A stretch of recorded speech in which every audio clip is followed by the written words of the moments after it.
Welcome to Universal Man. My name is Mark Wepp and I'm here to help you sharpen your masculine edge. And in today's video, I'm going to be talking about the 3 layers of the game of life so that no matter what kind of situation you encounter, you can always walk away a winner. Hey everybody, welcome back. Sorry it's been a little while since my last video. I've had a very busy summer so far, and it's been a little bit tricky for me to get around to making this, but here I am, and I'm back with a new topic that I'm really excited about. Today I'm going to begin talking a bit about games. I love games. I've probably spent tens of thousands of hours over my lifetime playing all sorts of games from, sports to video games to party games, etc. Through all of my experience, I've come to believe that attaching the filter of game to life itself is incredibly powerful. And I want to start looking at this stuff as it relates to masculinity because I think men particularly are drawn to games. There's a lot of evolutionary value to games specifically for men because they're ways in which you can practice all kinds of different skills and generate competence and learn how to deal with struggles and of losses and wins and all that kind of stuff. So that's what I want to start looking at here, is applying this game filter to life itself. So the way that I see it, if we were going to look at the game of life, you can break it down into 3 layers, kind of like, layers of an onion. So the outer layer, I would say, is the sphere of the game of competence. The middle layer is the sphere of virtue, and then the center layer is the game of evolution. And we're going to start from the outside and work in. And the goal is to help you identify how you're constantly playing on all 3 layers at once. And you can't necessarily win at all 3 layers all the time, but you can always at least win on one. And it feels the best when you win on all 3. So that's what I want to try and help you do. I want to help you maximize your chance of winning on all 3 layers of the game of life as much as possible. So we're going to start on this outer layer, the sphere of competence, or the competence games. Okay, so competence games are basically you versus the world, or you versus other. And when you win a competence game, you essentially get what you want from reality. So you could say the sphere of competence is where you earn external rewards. So all traditional sorts of games like, chess, sports, video games, that kind of stuff, those are all technically kind of competence games. If you're competent enough to achieve the win condition, then you win whatever spoils are on the line. But competence games go much beyond this and encompass kind of the bigger elements of human activity. Like you could look at career through the filter of a competence game. It's basically like the more competent you are at your job or your profession, the more respect and money and stuff you earn. Those are the spoils. Social interaction itself could be looked at as a competence game. If you are able to display the qualities that other people admire and value, then you can win friendship, romance, influence, etc. So it's like these competence games are all about, like, do you have the skills, do you have the attributes in order to earn those things that you want, to win those things that you want? And these kind of games are very important because they really kind of determine your path in life in terms of like what you specifically are able to get from the world, from your experiences. But the problem is you can't always win them. In fact, it's pretty much guaranteed that you're going to fail in these games very regularly. You're going to try and make something happen, trying to create some kind of outcome in reality, and fail to do so. Maybe you ask someone out and they reject you. Maybe you go for that promotion and you fail. Maybe you try to win at this or that and it just doesn't work out. You find yourself on the losing end. And if you only have this outer sphere conscious, if this is all you know about is the sphere of competence, then when you experience a loss, it really sucks. You're pretty much just left with this shitty cortisol feeling. You feel bad about yourself, and usually then this is the impetus that leads toward addiction and imbalanced behavior. Addiction is often driven by someone's feelings of loss in the sphere of competence. They feel like they haven't, they're not winning the points that they want, whether it's affection, money, whatever. So they turn to this substance to escape, and they play their little addiction game where they press the buttons and they get a feeling, but then everything else falls apart around them. And I've talked about that a decent amount in other videos. But basically, you need more to your game of life than competence if you want to be happy, because if you just rely on your competence, well, you're going to fail at some point and potentially fail a lot. So this is where we need to take things down to the next layer, and this is the layer of virtue. In this middle layer of virtue, instead of you versus the world, it's you versus yourself. You versus essentially the idealized version of yourself. So this virtue then, it's not about whether you win or lose some external contest. It's whether you live up to your own morals and values. So if you've ever heard the phrase of it's not about whether you win or lose, it's about the way you play the game. Well, that's essentially what we're after here in this sphere of virtue. And the thing that you stand to win when you play the game of virtue and you win it and you play it well, essentially you show up as your ideal self, you win the ability to like yourself. You win self-affirmation, self-esteem.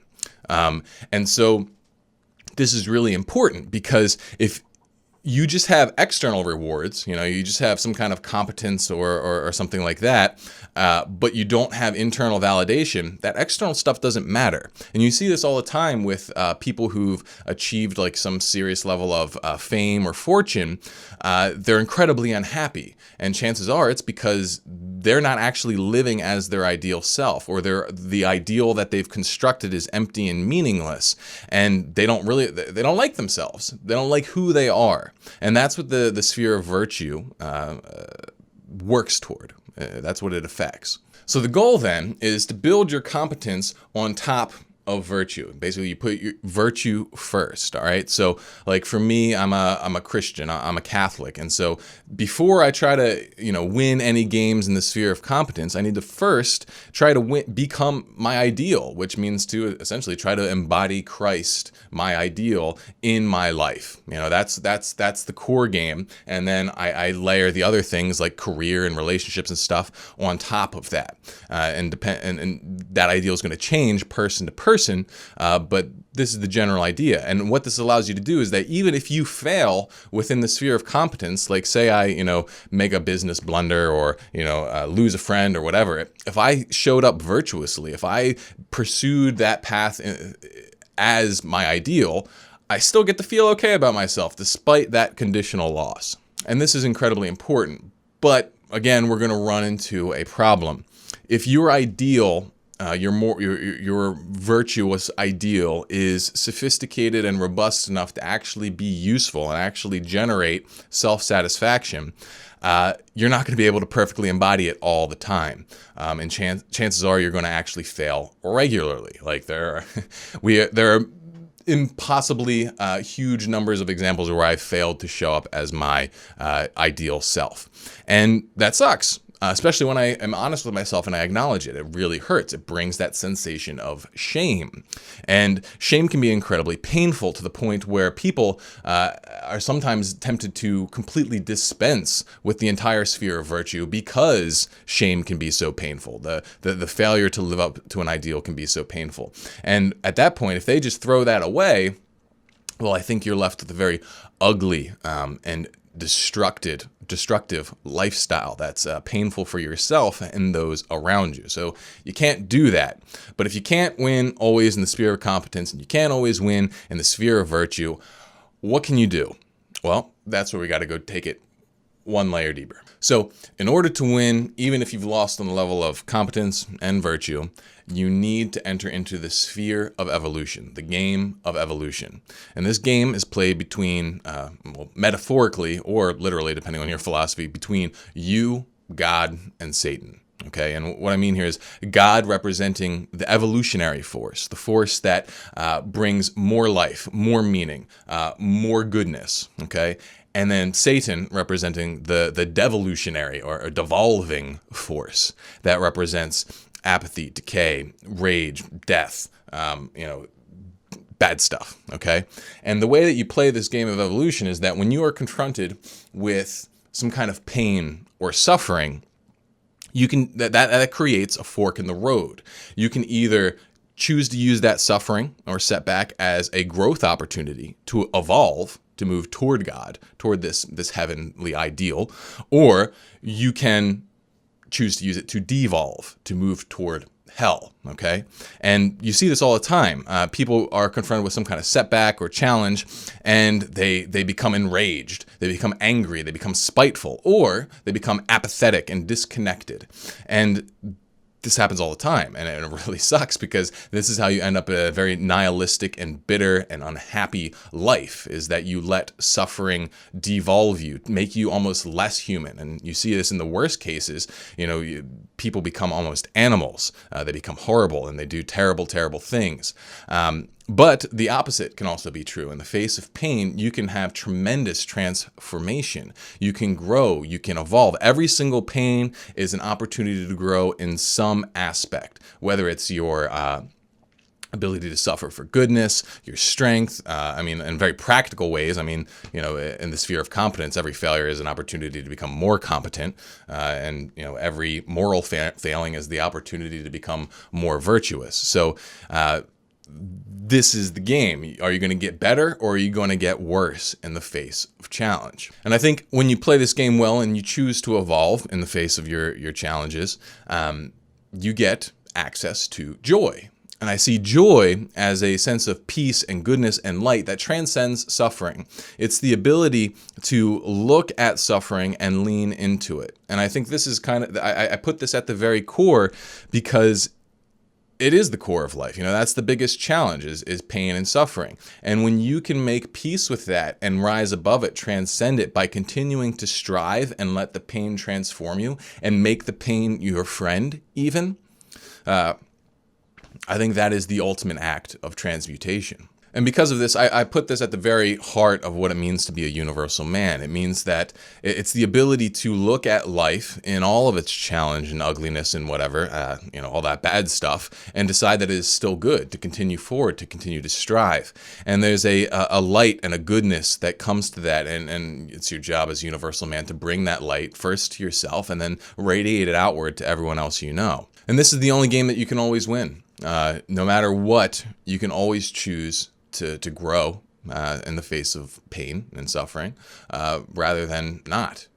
And so this is the bedrock that all the other layers are built upon. Every failing in those layers can turn into a win at this core level of evolution. So if you're going to summarize it, you could say the core game of life is whether you're going to strive or not. Are you going to keep playing and growing, or are you going to give up and maybe even try and burn down all the other pieces? Are you going to evolve or devolve? That's the core. Second level is it's how are you going to strive? How are you going to play? That's the layer of virtue. Okay, and if you play that well, you live in a way that you are proud of, well, you get to feel good about yourself. And then the outer layer is that sphere of competence, and it's about what are you going to strive for, and putting yourself to it, and whether or not you're going to put in that effort and hard work and dedication to get those results that you want. And as long as you are playing on all three levels, you can always find a win. I can pretty much guarantee it. And I hope you find this helpful. I really like this topic. I think it's really interesting, and hope you found it interesting too. So let me know what you think, and I'll be back with another video here soon, hopefully a little bit sooner than the last one. But until then, stay sharp, and I'll see you.